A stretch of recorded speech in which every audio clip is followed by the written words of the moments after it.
What do you think are the biggest ethical challenges you face in terms of the running of the business? You have quite a number of architects and other employees. You have clients who, from what I understand from the research, must go in for a surprise. They must be willing to work with you in a way that they're not necessarily sure what the outcome's going to be.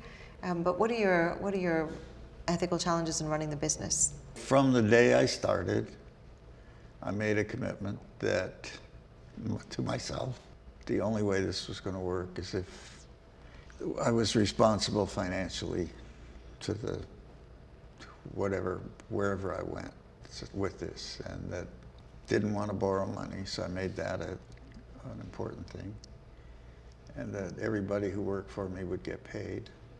That was important. That doesn't exist now. No, that's right. In my world. A lot of kids are working for very, very low wages. And it's mostly in Europe where the governments have set up what they think is ethical, that every project should have a competition. And so the only way people in Europe can do competitions, can afford to, because they don't get paid for them very much, is to hire kids for very little money. So in most of the European offices, there's a lot of low-level salaries. I decided that I would stay at this, figure out what the salary ranges were and meet them. Every year we'd give them a cost of living index, upgrade, and a bonus. And we've done it. I started in 1964, and the first 4 or 5 years I was working day and night and some all-nighters myself to make it work. But I think that's what makes this place solid.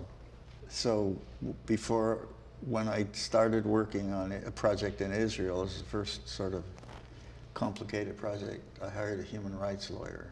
And that human rights lawyer has worked for us through all the projects in the Middle East. So when we did Abu Dhabi, and they have people on the ground in the Middle East, Human Rights Watch. We never got to build anything, so we didn't get to that point where we're really on the ground. But the client there knew that I had that issue, and that if we started building and they were hiring slave labor and whatever, right, that would come up.